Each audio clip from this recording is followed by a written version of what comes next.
I was in my kitchen making dinner when my son Marcus walked in with his wife Stephanie and a manila envelope in his hands. I smiled, thinking maybe they were bringing me photos of my grandson. Instead, Marcus placed the envelope on the counter and said the words that would shatter my world. "Mom, we need you to sign these papers. We're taking over the house and you need to find somewhere else to live. We've given you 30 days. I stood there with a wooden spoon in my hand, tomato sauce dripping onto the floor, staring at my only child, the boy I had carried for 9 months, raised alone after his father walked out, the child I had sacrificed my entire career for, my dreams for, my life for, telling me to get out of my own home. "What are you talking about?" I whispered, my voice barely audible over the sound of my heart breaking. Stephanie stepped forward, her voice cold and rehearsed. "Margaret, let's be realistic. You're 68 years old. You don't need this big house anymore. Marcus and I have 2 kids, and we need the space. You can move into a senior apartment. Something small, affordable." "But this is my house," I said, my hands trembling. "I've lived here for 40 years. I raised Marcus here. Your children were born in the bedroom upstairs." "Actually," Marcus said, not meeting my eyes, "we checked with a lawyer. Since you added my name to the deed 5 years ago when you had that health scare, I'm a co-owner, which means I have the legal right to sell. And Mom, honestly, you can't afford to keep this place anyway. The property taxes alone are killing you." He was right about one thing. The property taxes were $8,000 a year.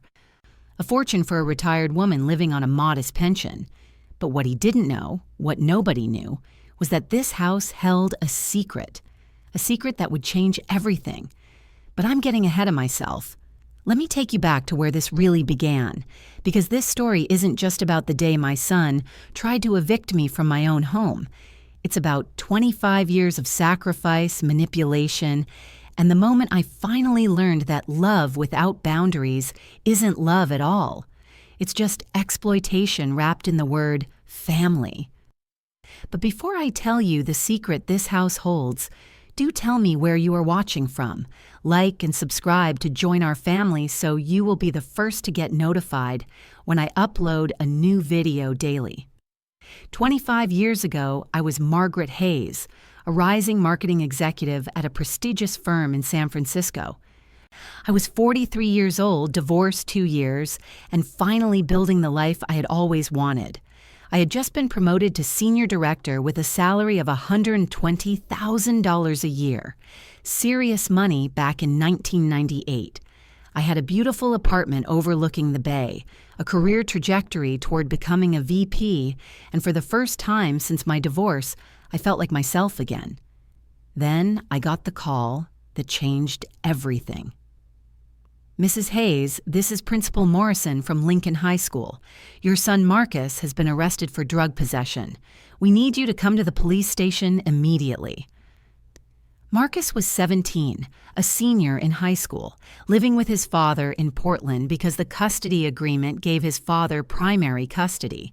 His father, David, had insisted on it during the divorce, not because he loved Marcus more, but because he wanted to punish me for leaving him.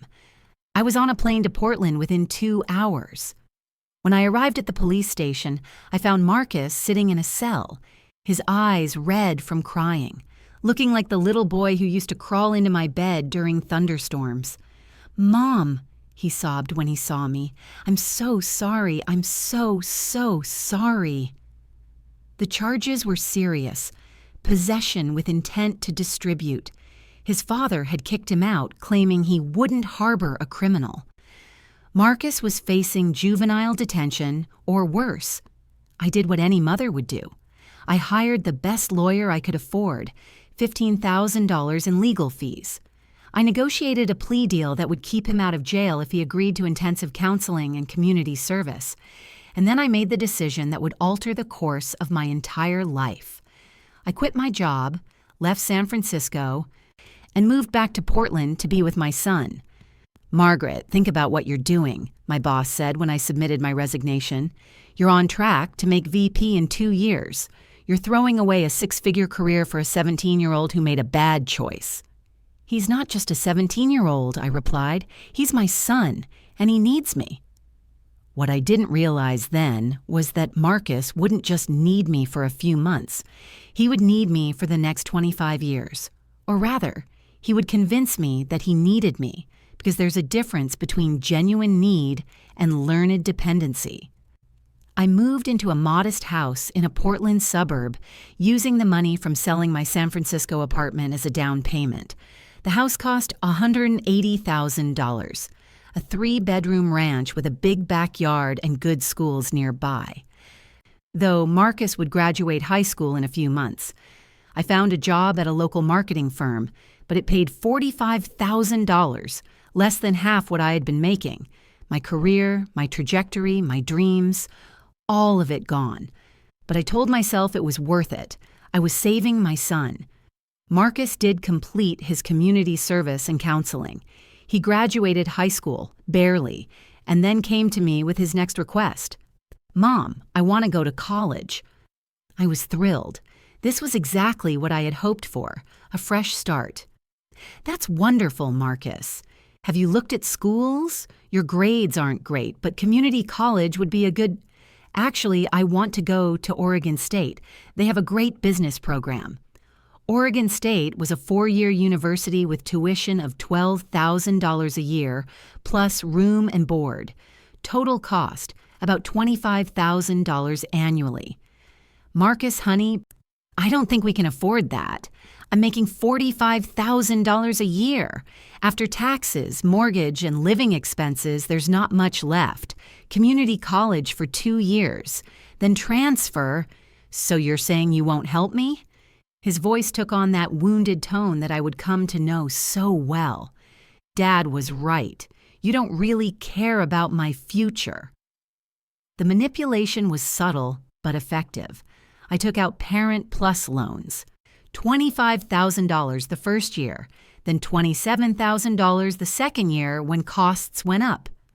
By the time Marcus graduated, in 5 years, not 4 because he failed several classes and had to retake them, I had borrowed $140,000 in student loans, all in my name, all my debt. Marcus graduated with a degree in business and immediately moved back home. "Just for a few months, Mom, until I find a job." Those few months turned into 2 years. He worked part-time at a coffee shop making $15,000 a year and contributed nothing to household expenses. When I asked him to help with groceries or utilities, he would say, "Mom, I'm trying to build savings so I can move out. If I pay you rent, I'll never be able to afford my own place." It made sense, or at least I convinced myself it made sense. When Marcus was 26, he met Stephanie.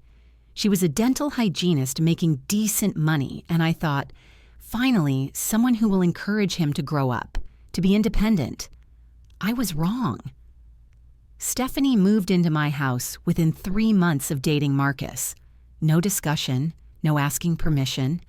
She just started staying over more and more, until one day I realized she had brought all her clothes and her cat. "We're saving money for a wedding," Marcus explained. "It's just temporary." They lived with me for 3 years before they got married. 3 years of cooking for 3 people, of cleaning up after them, of paying all the bills while they saved money for a wedding that cost $35,000. A wedding I contributed $10,000 toward because Stephanie's parents said they wouldn't help unless I matched their contribution. After the wedding, they moved out, finally. But 6 months later, they were back. "The apartment was too expensive," Marcus said. "The landlord raised the rent. We can't afford it and save for a down payment on a house. Can we move back in, just for a year, while we save?" I said yes, because that's what I always did. I said yes. That 1 year turned into 5 years. 5 years of having my adult son, his wife, and eventually their 2 children living in my house. Marcus never did save enough for a down payment, because every time they had money, there was a crisis. A car broke down. Medical bills from Stephanie's dental work. Marcus needed a new computer for a business opportunity that never materialized. And through it all, I worked. I paid the mortgage. I paid the property taxes. I bought groceries. I covered utilities. I babysat my grandchildren for free while Marcus and Stephanie went on date nights. I loved my grandchildren, Jacob now 7 and Emily now 5. They were innocent in all of this, but babysitting them wasn't just occasional. It was every weekend, every evening when Marcus and Stephanie wanted to go out, every school holiday when they couldn't take off work. I became the free live-in nanny. 5 years ago, when I was 63, I had a health scare, a minor heart attack. Not life-threatening, but scary enough that my doctor ordered me to reduce stress and take better care of myself.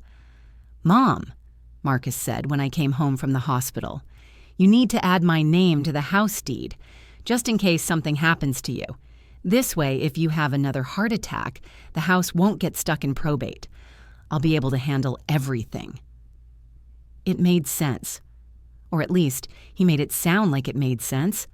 I went to a lawyer, not my lawyer, but one Marcus had researched, and signed papers adding Marcus as a co-owner of the house.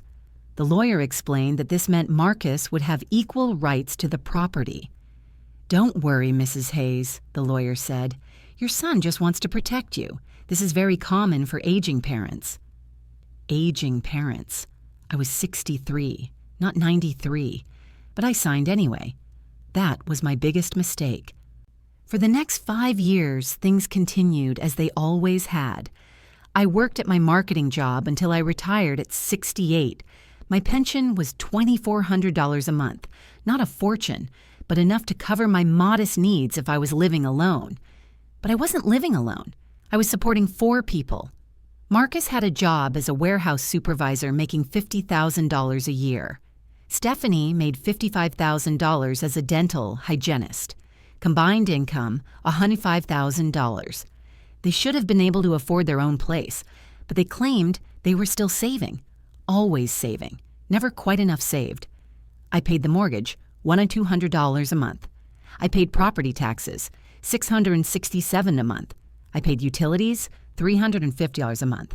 I bought groceries, $800 a month. Total, $3,717 a month. My pension, $2,400 a month.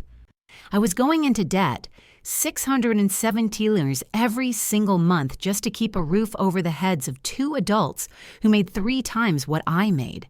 I had to dip into my retirement savings, the $60,000 I had managed to save despite everything, just to cover the shortfall. And through it all, Marcus and Stephanie showed no gratitude, no acknowledgement of the sacrifice, just entitlement. Then came the day that changed everything. It was a Tuesday in March. I remember because it was my birthday, my 68th birthday.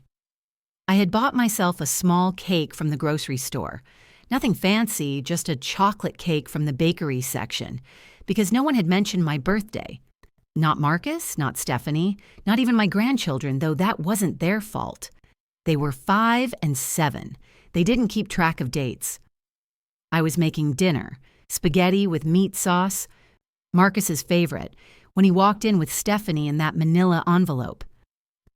"Mom, we need to talk." I turned down the stove and wiped my hands on my apron. "What is it, honey?" He placed the envelope on the counter. "We've been talking, and Stephanie and I have made a decision. We need this house for our family, and you don't really need all this space anymore." "What are you saying?" Stephanie stepped forward, her voice measured and cold. "Margaret, we think it's time for you to move into a senior living facility, something more appropriate for your age. You're 68. You shouldn't be dealing with the maintenance of a big house." "This house is only 1,800 square feet," I said, confused. "It's not a mansion." "Still, it's too much for you," Marcus said. "And Mom, be honest, you can't afford it. I've seen your bank statements." "You've been looking at my bank statements?" "You left them on the kitchen table," he said defensively. "I wasn't snooping, but I saw that you're using your retirement savings to pay bills. That's not sustainable." He was right, but what he wasn't saying was that the reason I couldn't afford the house was because I was supporting 4 people on a retiree's income. Marcus, if you and Stephanie moved out, I could afford this house just fine. But we're not moving out, Stephanie interjected. We've decided this is the best house for our family.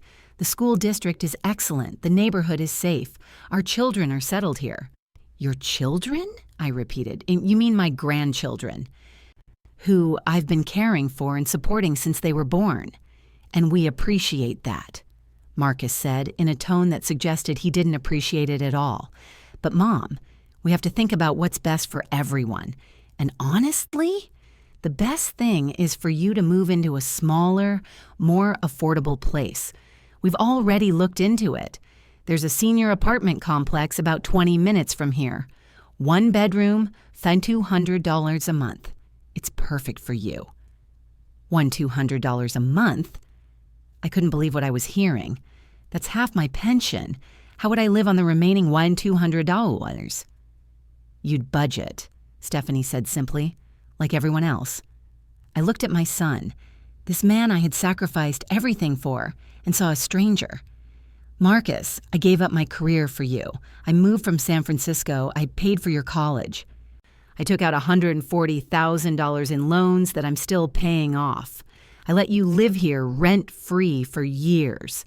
I've babysat your children, cooked your meals, paid your bills, and now you're telling me to leave my own house? It's not just your house anymore, Mom, Marcus said, and his voice hardened.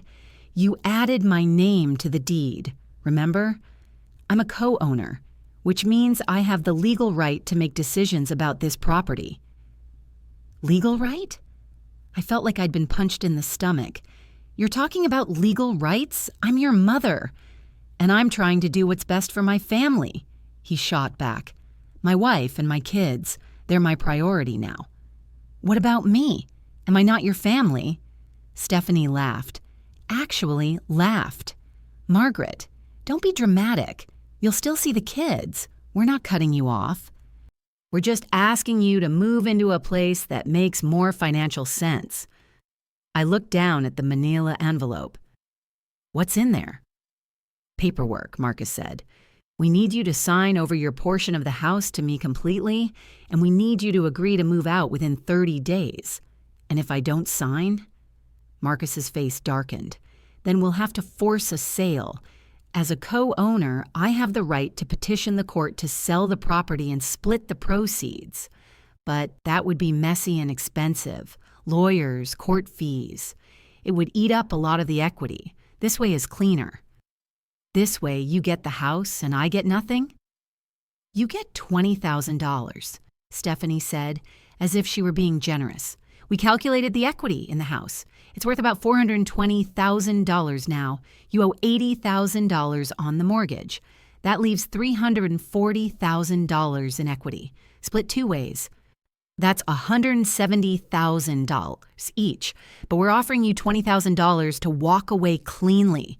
You can use that as a deposit on your new apartment. $20,000? I couldn't breathe. $20,000 for a house I've owned for 40 years? For a house I've paid the mortgage on for 40 years? You haven't been paying it for 40 years, Marcus corrected. I saw the mortgage documents when you refinanced 10 years ago. You took out a new 30-year loan. He was right. I had refinanced to pull out equity to pay for his wedding and help with his car loan. Money I had never been repaid. So that's it? I said quietly. You're stealing my home? We're not stealing anything, Stephanie said coldly. We're making a business decision. You should have planned better for retirement, Margaret. You should have saved more. Instead, you spent all your money on Marcus. And now you're in a bad financial position. That's not our fault. Not their fault. I had spent $140,000 on Marcus's education, $10,000 on his wedding, countless thousands on groceries, utilities, and expenses over the years, and they were telling me my financial problems were not their fault. I need time to think, I finally said. You have 24 hours, Marcus replied. Sign the papers or we start legal proceedings. They walked out, leaving me standing in my kitchen with my birthday cake on the counter and my life falling apart around me. That night, I didn't sleep. I sat at my kitchen table looking at the papers in that manila envelope, and I cried. I cried for the years I had wasted, for the career I had sacrificed, for the naive belief that if I just loved my son enough, supported him enough, he would one day appreciate me. But I also did something else that night. I called my lawyer, my real lawyer, not the one Marcus had taken me to 5 years ago. And that's when I learned something that would change everything. At 8 a.m. the next morning, I was sitting in the office of Catherine Morrison, an estate planning attorney I had worked with 15 years earlier when my ex-husband died and left me a small life insurance policy.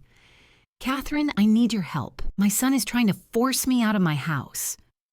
I showed her the papers Marcus wanted me to sign. I explained how he had convinced me to add his name to the deed 5 years ago. Catherine read through the documents, her expression growing darker with each page. "Margaret, do you have the original deed transfer documents from when you added Marcus to the title?" "Yes, I think so." "In my file cabinet at home. Go home and bring them to me, immediately, and don't sign anything else." I drove home, my hands shaking on the steering wheel. Marcus and Stephanie were at work. The house was empty except for my grandchildren, who were at school. I went to my home office and found the file cabinet where I kept important documents, birth certificates, tax returns, and, yes, the deed transfer from 5 years ago. I pulled out the folder and saw something I hadn't noticed before. A second document stapled to the back of the deed transfer. It was a right of occupancy agreement. I had completely forgotten about this.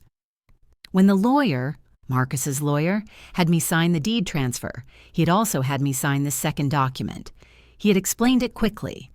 "This just protects your right to live in the house for as long as you want. Standard procedure when adding a family member to a deed." I had signed it without reading it carefully. I had trusted Marcus. I had trusted the lawyer. I grabbed the folder and drove back to Catherine's office. She read through both documents carefully, and then she smiled. Actually smiled. "Margaret, do you know what this is?" "A right of occupancy agreement?" "Yes, a legally binding right of occupancy agreement that grants you the exclusive right to live in this house for the rest of your natural life. Marcus cannot evict you. He cannot sell the house without your consent. He cannot force you out. This document supersedes his ownership rights." I felt like I couldn't breathe. "Are you sure?" "Absolutely sure. This is ironclad. Whoever drew up this agreement did it properly. In fact, I'd say they knew exactly what they were doing. But why would Marcus's lawyer create a document that protects me?" Catherine looked at the signature page. "This wasn't Marcus's lawyer. Look at the name." I looked. The lawyer who had drafted the right of occupancy agreement was Harold Chen, not the lawyer who had handled the deed transfer. "I don't understand. Who is Harold Chen? According to this document, he was your lawyer at the time. Did you have a different attorney 5 years ago?" And then I remembered. 5 years ago, after my heart attack, I had been scared. I had gone to my own lawyer first, Harold Chen, an older gentleman who had helped me with my estate planning after my divorce. Harold had been adamant. "Margaret, if you add Marcus to the deed, you need protection.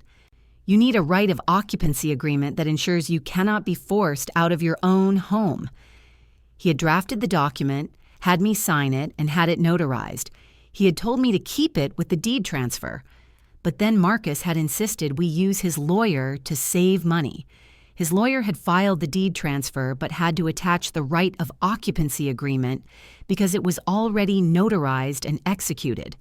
Marcus's lawyer had probably mentioned it quickly, hoping I wouldn't pay attention, and I hadn't. Until now. "So what does this mean?" I asked Catherine. "It means your son has no legal right to evict you. It means if he tries to force a sale, you can block it. It means this house is still yours in every way that matters." I felt something I hadn't felt in years. Power. What should I do? Go home. When Marcus comes home with his ultimatum, show him this document. Explain that you have a legally binding right to remain in the house. And then, Margaret, I strongly suggest you consider what you want to do long term. What do you mean? I mean, do you want to continue living with a son who treats you like this? Do you want to continue supporting two adults who make more money than you but contribute nothing? Or do you want to reclaim your life? I knew the answer. I had known it since the moment Marcus handed me that envelope. I wanted my life back. That evening, Marcus came home at 6 p.m. sharp. Stephanie was with him.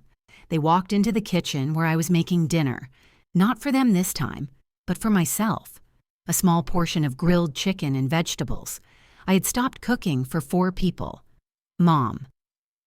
"Have you signed the papers?" Marcus asked immediately. "Sit down," I said calmly.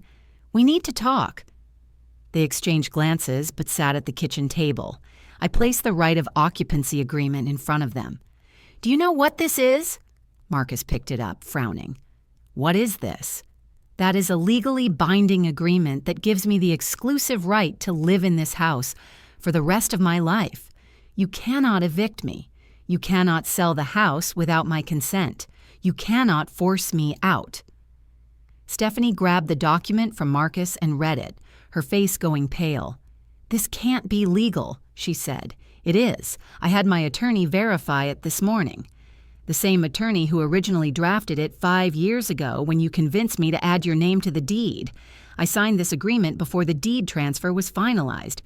It was attached to the paperwork your lawyer filed." "My lawyer never told me about this," Marcus said. "That's because your lawyer was hoping I wouldn't notice. Or maybe he mentioned it briefly and you didn't pay attention because you thought it didn't matter. But it matters, Marcus. It matters a lot." Stephanie stood up, her chair scraping loudly. "So you're just going to stay here forever? You're going to force us to keep living with you?" "Oh, no," I said, and I felt a strange sense of calm wash over me. "I'm not forcing you to do anything.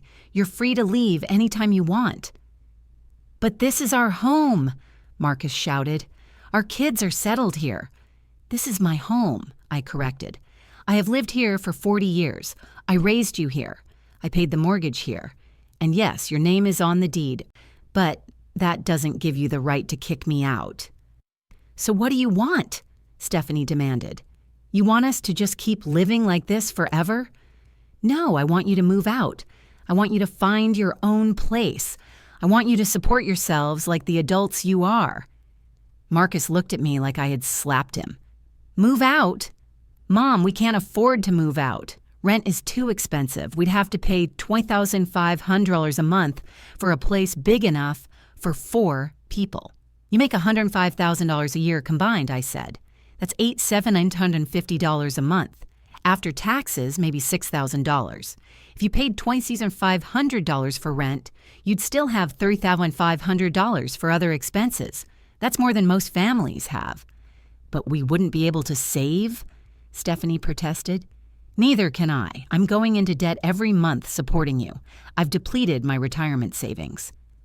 I'm still paying off $95,000 in student loans I took out for Marcus's education 25 years ago. I have given you everything, and it's never been enough. So you're just going to throw us out?" Marcus's voice broke. "Your own son and grandchildren?" "I'm not throwing you out, Marcus. I'm asking you to stand on your own 2 feet. I'm asking you to do what every adult does, support yourself and your family." "But why now?" he asked. "Why are you doing this now?" "Because you tried to steal my house." My voice rose for the first time. "You looked at me, your mother, the woman who sacrificed her entire career for you, who paid for your education, who let you live here rent-free for years, and you decided the best thing to do was to trick me into leaving so you could take my home. That's when I realized I don't have a son." "I have a parasite," Stephanie gasped. "How dare you?" "How dare I?" I cut her off. "How dare you? You have lived in my home for 5 years. You've contributed nothing to the mortgage, nothing to property taxes, nothing to utilities. You make $55,000 a year, and I have never seen a single dollar of it go toward this household. Instead, you go on vacations. You buy new furniture for your room. You eat out 3 times a week, all while I'm scraping by on a retiree's income." "We were saving for our own place," Marcus said weakly. "For 5 years? You've been saving for 5 years and have nothing to show for it? Where did the money go, Marcus?" He didn't answer, because we both knew the answer. The money had gone to cars, vacations, dinners, entertainment, clothes, toys, everything except saving for their future. "Here's what's going to happen," I said, and my voice was steel. "You have 60 days to find a new place and move out. I'll give you 2 months because I know it takes time to find housing and because I don't want to disrupt my grandchildren's school year. But on June 1st, you will be gone." "And if we refuse?" Stephanie asked. "Then I will start charging you fair market rent, $2,500 a month. Plus you'll pay half the utilities and half the property taxes. I'll draw up a formal lease agreement, and if you miss a payment, I'll evict you through legal channels." "You wouldn't do that to your own son," Marcus said, but his voice was uncertain. "Try me." They sat there in stunned silence. Finally, Stephanie stood up. "Fine, we'll leave, but don't expect us to ever forgive you for this. Don't expect to see your grandchildren." That threat hurt. It was designed to hurt, but I couldn't let them see it. "If you want to use my grandchildren as weapons, that's your choice, but I won't be manipulated anymore, not even by the threat of losing them." They left the kitchen, and I heard them going upstairs to their room, arguing in raised whispers. I sat at the kitchen table, my hands shaking, and realized something important. For the first time in 25 years, I had chosen myself. The next 60 days were hell. Marcus and Stephanie stopped speaking to me unless absolutely necessary. They would walk past me in the hallway without acknowledgement. They ate dinner in their room. They kept my grandchildren away from me. When Jacob or Emily tried to hug me or ask me to play, Stephanie would pull them away and say, "Leave Grandma alone. She's busy." It was psychological warfare, designed to make me feel guilty, to make me cave and take back my ultimatum, but I didn't cave. Instead, I started planning my future, the future I had put on hold for 25 years. I met with Catherine Morrison again to discuss my finances. She helped me create a budget for living alone. Mortgage, 1,200-month property taxes, 6,7-month utilities for one person, 150-month groceries for one person, 300-month car insurance and expenses, 200-month health insurance and medical, 400-month student loan payment, 450-month. I was still paying this off. Miscellaneous 200-month total, 3,567-month. My pension, 2,400-month. I was still short, 1,167 a month. "Margaret," Catherine said gently, "you're going to need additional income or you're going to continue depleting your savings." "I know. I've been thinking about that. I'm 68, but I'm healthy. I can work part-time." "What about Marcus's name on the deed? That still bothers me. Even with the right of occupancy, having him as a co-owner creates complications." "Can I remove his name?" "Not without his consent. He'd have to agree to sign a quit-claim deed, essentially giving up his ownership interest." "He'll never do that." "Not for free." "But Margaret, I've been thinking about this. Marcus and Stephanie are desperate to own a home. What if you offered them a deal?" "What kind of deal?" "You pay Marcus $20,000, the same amount he was offering you, and he signs over his portion of the deed. He removes himself completely from the house title." "But I don't have $20,000 cash." "No, but you have equity. You could take out a small home equity line of credit. With $340,000 in equity, a bank would easily give you a $20,000 loan."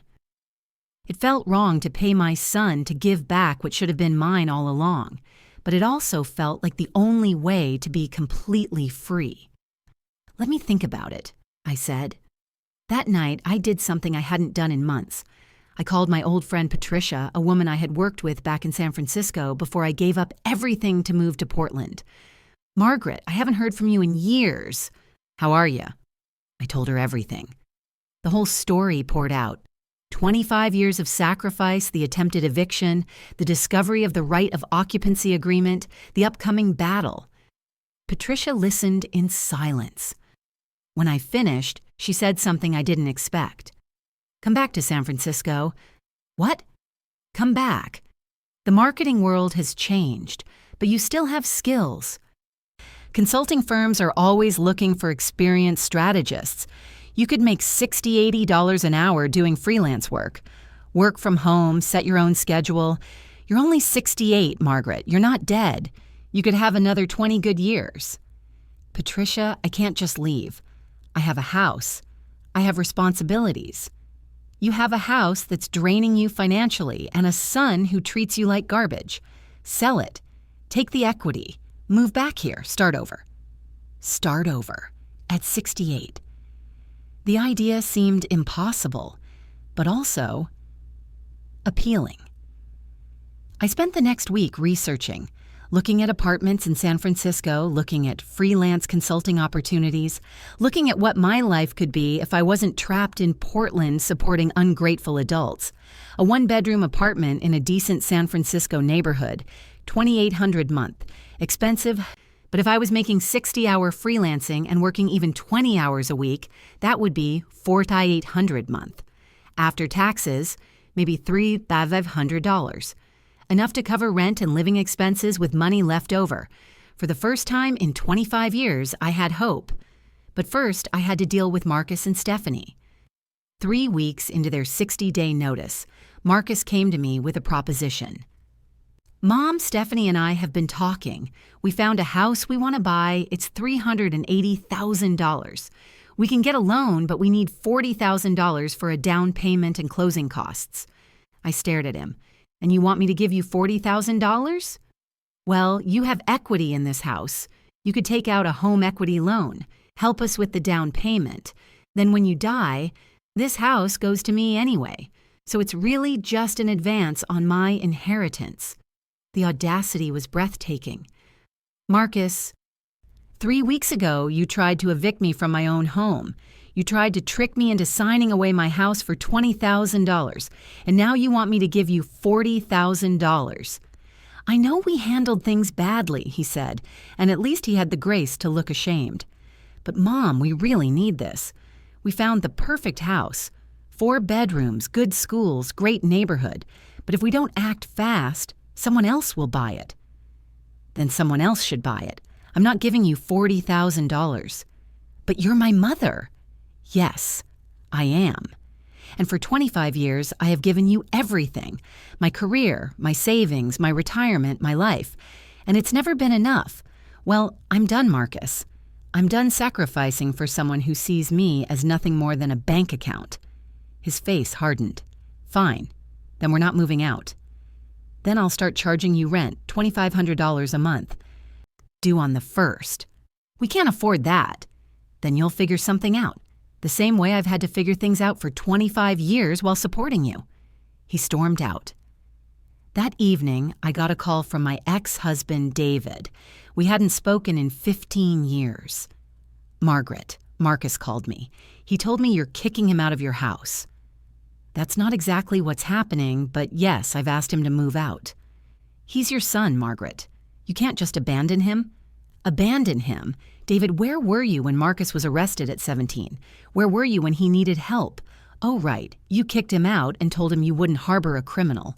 I was the one who quit my job, moved back to Portland, and saved him. I was the one who paid for his college. I was the one who supported him for 25 years. Don't you dare lecture me about abandoning our son." Silence on the other end. "You walked away from him when he needed you," I continued. "You paid child support and considered your fatherly duties complete. I'm the one who raised him, and I'm the one he's been using ever since." "So what are you going to do?" David asked. "I'm going to reclaim my life. I'm going to stop letting people take advantage of me. and I'm going to find out who I am beyond being Marcus's mother." I hung up before he could respond. As the 60-day deadline approached, Marcus and Stephanie still hadn't found a place, or rather, they hadn't seriously looked. They assumed I would cave. They assumed I would feel guilty. They assumed wrong. On May 25th, 6 days before their deadline, I handed Marcus an envelope. "What's this?" he asked. "A formal eviction notice. If you're not out by June 1st, I will file with the court, and then you'll have an eviction on your record, which will make it very hard to rent anywhere." "You wouldn't actually evict us," Stephanie said, but her voice was uncertain. "Try me." That night, I heard them arguing in their room, loud enough that I could hear through the walls. "I told you we should have been looking harder," Stephanie yelled. "I thought she'd back down," Marcus shot back. "Your mother is insane. Who kicks out their own son and grandchildren? A mother who's tired of being used," I said loudly through the wall. The arguing stopped. On May 28th, 3 days before the deadline, Marcus came to me with a different proposition. "Mom, we'll move out, but we need your help with first and last month's rent and security deposit. That's $7,500 total. We found a place, but we need money up front." "You want me to give you $7,500? Not give, loan. We'll pay you back $200 a month until it's paid off." I almost laughed. Marcus had never paid me back a single dollar he had borrowed over the years. "No." "But Mom, we can't move out without that money. Where do you expect us to go?" "You make $105,000 a year. You've been living here rent-free while saving. Where is that money? We have expenses. The kids need things. We need things." "Then sell your BMW," I said. "You don't need a $50,000 car. Sell it, buy something reasonable, and use the difference for your deposit." "I need that car for work." "No, you need a car for work. You don't need a BMW." Stephanie stepped forward. "You're really going to let your grandchildren be homeless?" "You're not going to be homeless. There are dozens of apartments available. You just don't want to pay for them, but that's not my problem anymore." On May 31st, the day before their deadline, a moving truck pulled up outside. Marcus and Stephanie loaded their belongings in cold silence. They had found an apartment, a 3-bedroom in a less desirable neighborhood, and had scraped together the deposit by borrowing from Stephanie's parents and maxing out a credit card. My grandchildren were confused. Jacob kept asking why they were leaving Grandma's house. Emily cried and held onto my leg, not understanding why they had to go. "Grandma doesn't want us anymore," Stephanie told them coldly, loud enough for me to hear. "That's not true," I said, kneeling down to Emily's level. "Grandma loves you very much. Your mommy and daddy are moving to your own house, where you'll have your own rooms." "But why can't you come too?" Emily asked. "Because this is Grandma's house, and that's your house.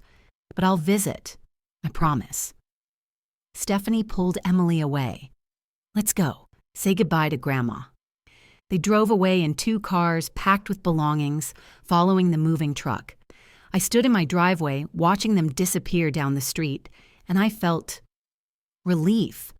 The house was quiet, empty, mine.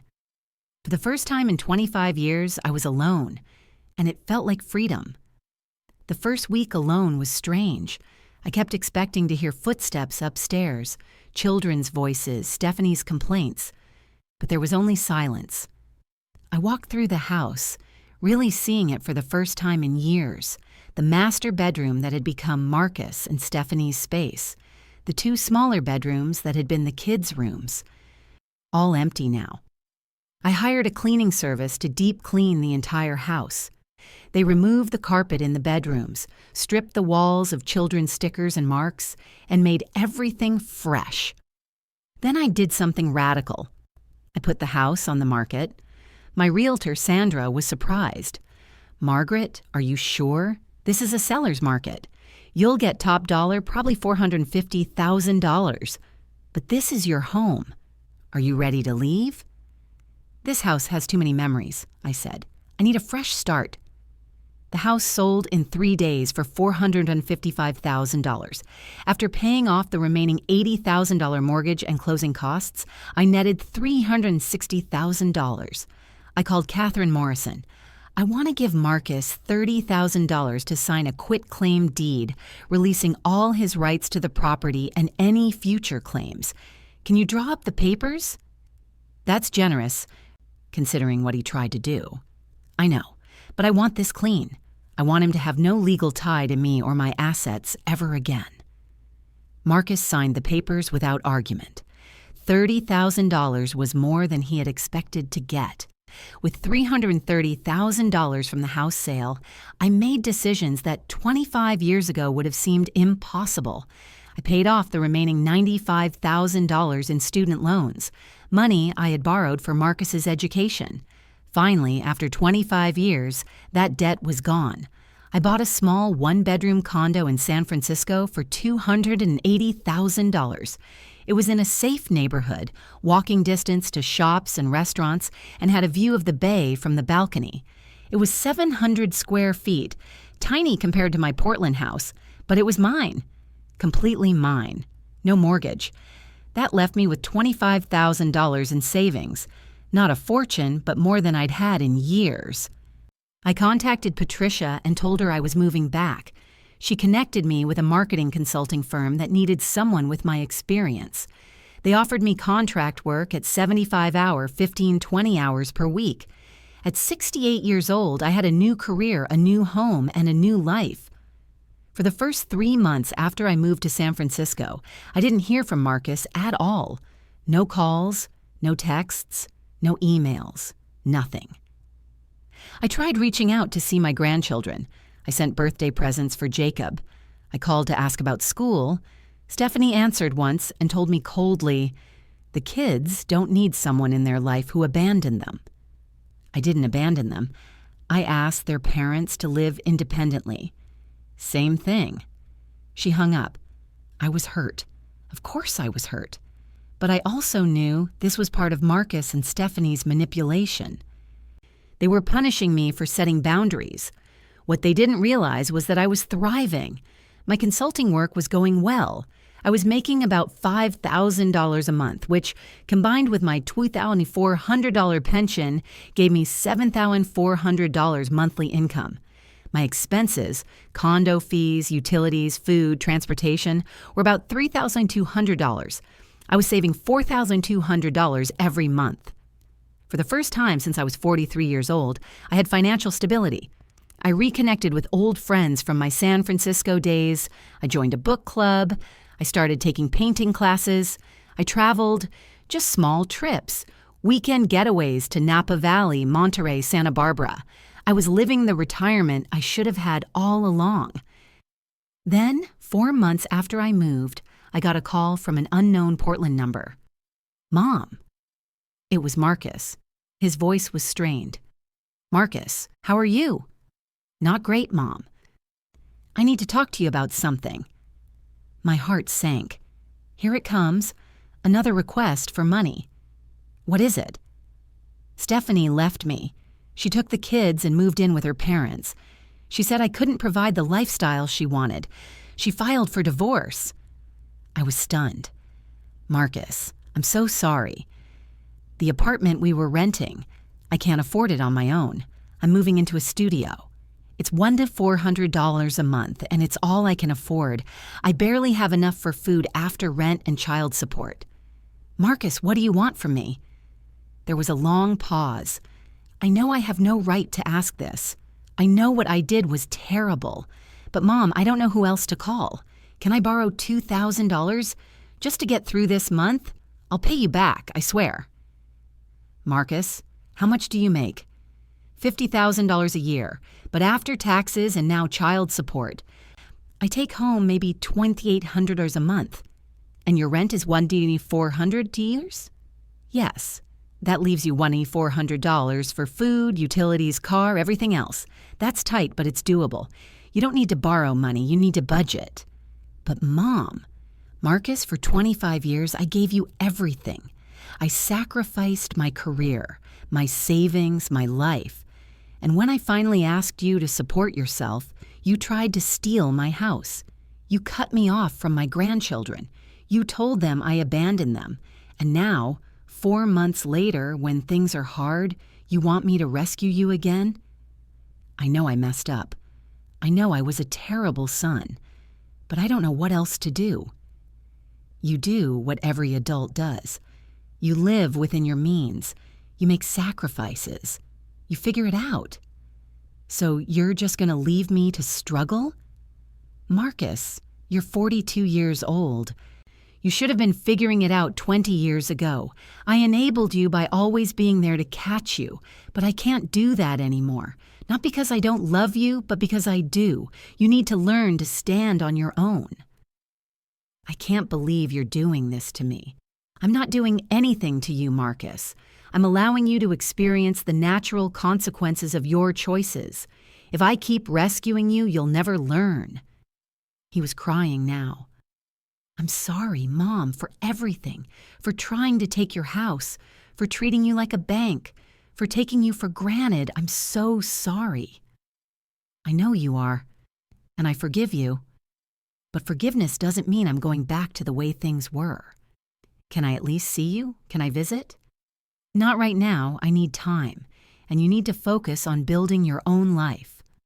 I love you, Mom. I love you too, Marcus. But love isn't enough anymore. I hung up, and for the first time, I didn't feel guilty. I felt sad for him, but not responsible for fixing his problems. 6 months after moving to San Francisco, I was having coffee with Patricia when she asked me a question that changed my perspective on everything. Margaret, when did you first realize Marcus was using you? I thought about it. Probably when he tried to evict me from my house. That was the moment I couldn't deny it anymore. But looking back, when did it actually start? I thought harder. I guess when he was 17, when I quit my job and moved back to Portland. That's when I established the pattern. I sacrificed everything, and he learned to expect it. Exactly. You taught him that your needs didn't matter. You taught him that you would always put him first, no matter what it cost you, and he learned that lesson very well. Her words stung because they were true. I thought I was being a good mother, I said quietly. You were being a good mother, but you weren't teaching him to be a good man. There's a difference. So it's my fault? No, Margaret. At some point, Marcus became responsible for his own choices, but you did enable those choices for a very long time. And the sad truth is, if you had set boundaries earlier, your relationship might actually be better now. I thought about all the times I could have said no. When Marcus asked to move home after college, when he brought Stephanie to live in my house without asking, when they stayed year after year, contributing nothing. I had always said yes because I thought that's what mothers did. Sacrifice. Give. Support. But I had confused support with enabling. I had confused love with doormat behavior. The hardest lesson I've learned, I told Patricia, is that sometimes the most loving thing you can do for someone is to let them struggle, let them fail, let them face consequences. And how are you doing now? Really? I smiled. I'm happy. For the first time in 25 years, I'm genuinely happy. I have my own life. I'm not responsible for anyone else's choices. I'm not constantly worried about money. I'm not walking on eggshells trying to avoid conflict. I'm just me. Do you regret the years you lost? Every day. But I can't get them back. All I can do is make sure I don't waste the years I have left. 1 year after I moved to San Francisco, I got another call from Marcus. Mom, I have something to tell you. Something important. What is it? I've been going to therapy. Court-ordered because of the divorce, but it's actually helped. My therapist asked me to write you a letter. Can I read it to you? Okay. He took a deep breath. Dear Mom, I've spent the last year thinking about everything I did to you, how I used you, how I took advantage of your love, how I tried to steal your house, and I finally understand something. You weren't the problem. I was. You gave me everything, and I never learned to be grateful because I never had to work for anything. When you finally set boundaries, I was angry because I thought you were being cruel. But you weren't. You were being wise. You were trying to teach me what you should have taught me 25 years ago, that I needed to take responsibility for my own life. I don't expect you to forgive me. I don't expect anything from you, but I want you to know that I finally get it, and I'm trying to be better. I'm working 2 jobs to afford my apartment and child support. I'm rebuilding my relationship with Jacob and Emily. I'm learning to live within my means, and I'm learning what it means to actually be grateful. Thank you for everything you did for me, even though I never appreciated it. And thank you for finally being strong enough to say no. I was crying by the time he finished. Marcus, I don't know what to say. You don't have to say anything. I just wanted you to know. And Mom, I'm proud of you for building a new life, for choosing yourself, for showing me that it's never too late to change. We talked for an hour, really talked for the first time in years, not about money or problems or what I could do for him, just talked. At the end of the call, he asked, "Can I visit you sometime? I'd like to see your new place. I'd like to see you happy." "I'd like that," I said. 2 months later, Marcus flew to San Francisco for a weekend. He saw my tiny condo, met my friends, watched me paint at my art class. "You're different," he said as we had coffee on my balcony overlooking the bay. "I'm myself," I replied. "For the first time in a long time, I'm just myself. I'm sorry it took me so long to see you as a person and not just as Mom. I'm sorry it took me so long to teach you that I was a person." We sat in comfortable silence, watching the fog roll over the bay. "Do you think we can have a real relationship?" he asked. "Not based on money or guilt or obligation?" "I'd like to try." It wasn't a fairy tale ending. Marcus and I still had a complicated relationship. He still struggled financially. He still made mistakes. But he was trying, really trying. And more importantly, I had learned to protect my own boundaries. When Marcus asked to borrow money 6 months later for car repairs, I said no and helped him research low-interest loans instead. When he asked if he could move in with me just for a few months after his lease ended, I said no and helped him find an affordable room to rent. I supported him emotionally, but not financially. I loved him, but I didn't enable him. And slowly, our relationship became healthier. I'm 71 now. 3 years have passed since I moved to San Francisco and started my new life. I still do consulting work, though I've cut back to 10 hours a week. I have $80,000 in savings, more than I ever had while supporting Marcus. I travel regularly. I have friends, hobbies, and a life that belongs to me. Marcus is still in Portland, still struggling at times, but standing on his own feet. He's dating someone new, someone who encourages him to be independent rather than dependent. He video calls me once a week to catch up. I see my grandchildren on video calls, and last Christmas, Stephanie finally allowed them to visit me for a week. Jacob is 10 now, Emily is 8. They asked me why I moved away, and I told them the truth in age-appropriate language. Sometimes grown-ups need to make changes to be happy and healthy. Grandma needed a fresh start. They understood. Kids are resilient that way. Looking back on those 25 years of sacrifice, I have mixed feelings. I don't regret loving my son. I don't regret helping him when he was 17 and in trouble. But I do regret losing myself in the process. I regret teaching him that my needs didn't matter. I regret waiting so long to set boundaries. But I've also learned that it's never too late. At 68, I rebuilt my life from scratch. I found myself again. I discovered that I was more than just Marcus's mother, more than just a provider, more than just a person who existed to serve others. I was Margaret Hayes, a talented marketing professional, an artist, a friend, a woman with dreams and goals and a life worth living.